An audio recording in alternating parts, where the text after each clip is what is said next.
ভারত পাকিস্তানের মধ্যে চলমান উত্তেজনা নিয়ে কথা বলতে হংকং থেকে আমাদের সাথে যুক্ত হয়েছেন জাহাঙ্গীরনগর বিশ্ববিদ্যালয়ের সহযোগী অধ্যাপক ডক্টর ফরিদ হোসেন। ডক্টর ফরিদ হোসেন, আপনাকে স্বাগত।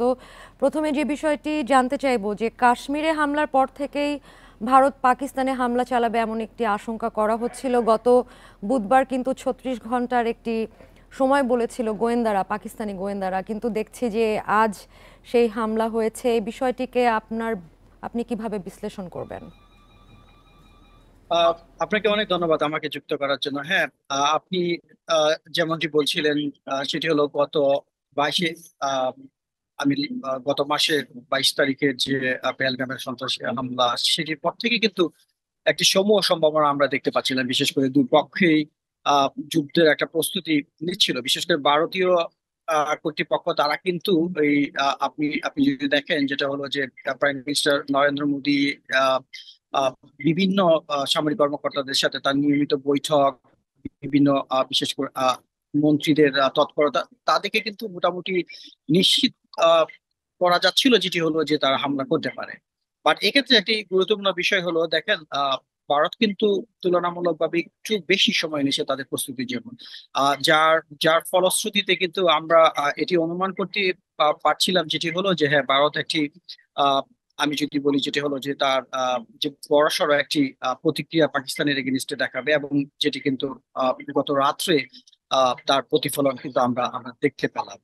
বিশেষ করে এই হামলা এখনো পর্যন্ত আমরা যতদূর জানি যে 26 পাকিস্তানি আহ, নাগরিক নিহত হয়েছে, এবং বিভিন্ন স্থাপনা, বিশেষ করে ধর্মীয় স্থাপনা, মসজিদ থেকে শুরু করে স্কুল এবং অন্যান্য আমি যদি বলি যেটি হলো যে জনগণের আহ ঘর বাড়ি বিধ্বস্ত হওয়ার খবর এখনো পর্যন্ত নিশ্চিত করা গেছে।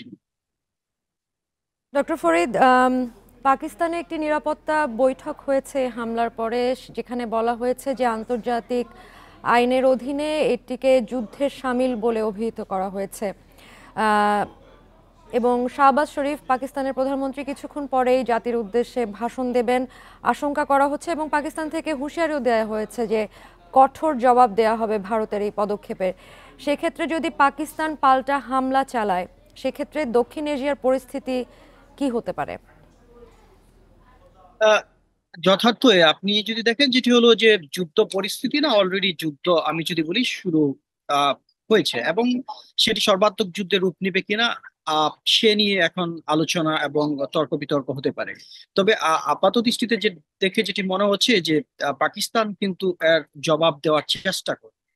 নিশ্চয়ই, কারণ আপনি যদি দেখেন যেটা হলো যে এই এই দুদেশের আপনি যদি দেখেন যে সংঘর্ষ বা যুদ্ধ পরিস্থিতির সবচেয়ে গুরুত্বপূর্ণ একটি ফ্যাক্টর যেটা হলো যে দুদেশেরই কিন্তু জনগণ তাদের সরকারের পক্ষে রয়েছে। পাকিস্তানি জনগণ তাদের অকুণ্ঠ সমর্থন রয়েছে, বিশেষ করে পাকিস্তান বর্তমান সরকারের প্রতি। যে পাকিস্তান যদি পাল্টা আহ যদি আমি যদি বলি যে কাউন্টার অ্যাটাক হিসাবে যা করে, সেটি কিন্তু পাকিস্তানের সকল দল মত নির্বিশেষে, ইভেন পাকিস্তানের যত আহ, বিভিন্ন ধরনের আমি যদি বলি যেটা হলো যে এথনিক গ্রুপ বা গোষ্ঠী রয়েছে, তারাও কিন্তু পাকিস্তান সরকারের প্রতি খুবই সাপোর্টিভ, বিশেষ করে ভারতের এই হামলা জবাব দেওয়ার জন্য। পক্ষান্তরে ভারতের ক্ষেত্রে কিন্তু একই জিনিস, ভারতীয় ইভেন অনেক আপনি যদি বলি যে সিভিল সোসাইটির মেম্বার থেকে শুরু করে সামাজিক যোগাযোগ মাধ্যমে আমরা দেখবো যে ভারতীয় সাধারণ জনগণ কিন্তু এই হামলায় উচ্ছ্বাস প্রকাশ করেছে।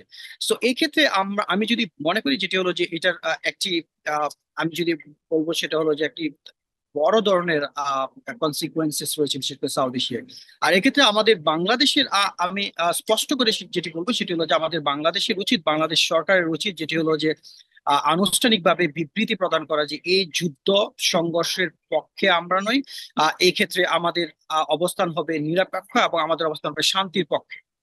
আমি মনে করি আমাদের মাননীয় প্রধান উপদেষ্টা আহ, খুব দ্রুত তাদের অন্যান্য উপদেষ্টা মণ্ডলী এবং সামরিক কর্মকর্তাদের সাথে বৈঠক করা, যে এই যুদ্ধ পরিস্থিতি এবং বিশেষ করে এর যে কি ধরনের প্রভাব হতে পারে আমাদের দেশের উপরে, সেক্ষেত্রে সামগ্রিক বিষয় পর্যালোচনা এবং সর্বোচ্চ প্রস্তুতি নেওয়ার জন্য।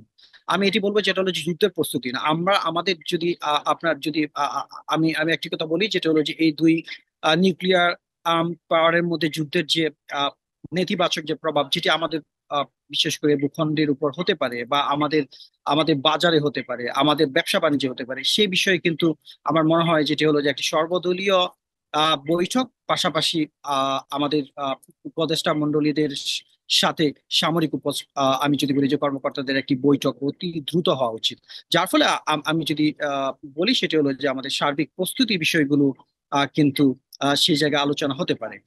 কারণ ভারত পাকিস্তান যুদ্ধের প্রভাব থেকে দক্ষিণ এশিয়ার কোনো দেশেই কিন্তু আমি যদি বলি যেটা হলো যে বের হতে পারবে না। সেক্ষেত্রে আমাদের অন্তত এই যুদ্ধ সম্পর্কে আমরা যে শান্তির পক্ষে, আমরা যে যুদ্ধ চাই নাই, সেক্ষেত্রে আমাদের স্পষ্ট অবস্থান সরকার পক্ষ থেকে ব্যক্ত হওয়া উচিত। ডক্টর ফরিদ, মার্কিন প্রেসিডেন্ট ডোনাল্ড ট্রাম্পের মন্তব্য নিয়ে একটি প্রশ্ন আছে যে ভাইস প্রেসিডেন্ট ভারতে থাকাকালীন পেহেলগামে এই সন্ত্রাসী হামলা হয় এবং ভারত যে কঠোর ব্যবস্থা নেওয়ার হুঁশিয়ারি দিয়ে আসছিল, যুক্তরাষ্ট্র অবগত ছিল বিষয়গুলোতে, এবং আমরা কিন্তু দেখেছি যে আজ পাকিস্তানে হামলার পরে ভারতের নিরাপত্তা উপদেষ্টা অজিত দোভাল যুক্তরাষ্ট্রকে ফোনে জানিয়েছে যে এই হামলা চালানো হয়েছে। কিন্তু ট্রাম্পের মন্তব্যটা কি কোনো ইঙ্গিত দিচ্ছে কিনা যে ভারতের এই হামলাকে তিনি লজ্জাজনক বলেছেন? এটা কি এই সংঘাত যেন এখানেই থামানো হয়, এর কোনো ইঙ্গিত কিনা? একটি বিষয় দেখেন যেটি হলো যে ডোনাল্ড ট্রাম্পের সাইকোলজি আমি যদি বলি বিশ্লেষণ করা খুবই কঠিন বিষয়।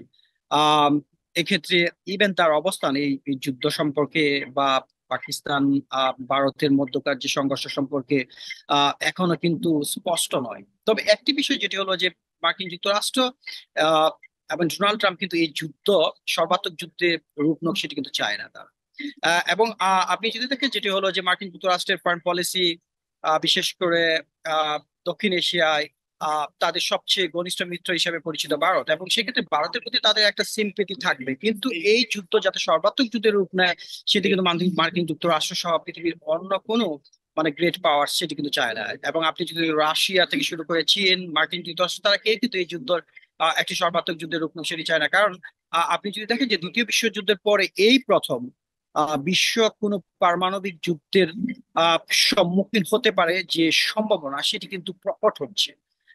এটি কিন্তু আমি যদি বলি যে দ্বিতীয় বিশ্বযুদ্ধের পরে এইরকম একটা ভয়ঙ্কর পরিস্থিতি আমরা যেটা আমি যদি বলি যে আশঙ্কা করছি, সেটি কিন্তু বাস্তবে রূপ নিতে পারে যদি পাকিস্তান এবং ভারত দুই পক্ষই যদি সংযত আচরণ প্রদর্শন না করে। কারণ আপনি যদি দেখেন যেটি হলো যে এখন পলিটিক্যাল অ্যাডমিনিস্ট্রেশন এর বাহিরে কিন্তু সবকিছু চলে গেছে। ইভেন আপনি এয়ার স্ট্রাইক বা এর কাউন্টার স্ট্রাইক কি হবে সে বিষয়ে কিন্তু সম্পূর্ণ নির্ভর করছে সামরিক কর্মকর্তা এবং আমি আমি যদি বলি যেটা যেটা হলো যে মিলিটারি অফিসিয়ালদের উপর।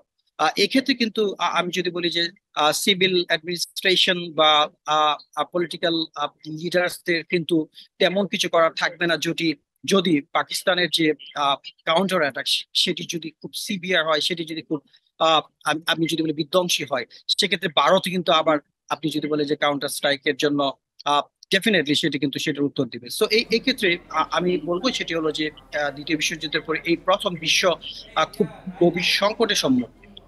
এই জন্য এই যুদ্ধ থামানোর জন্য আমার মনে হয় যেটি হলো যে বিশ্বের সকল শক্তিধর রাষ্ট্র, বিশেষ করে মিডল ইস্ট এবং মার্কিন যুক্তরাষ্ট্র, ডক্টর ফরিদ, সৌদি আপনাকে আরব, ধন্যবাদ আমাদের সাথে যুক্ত হওয়ার জন্য।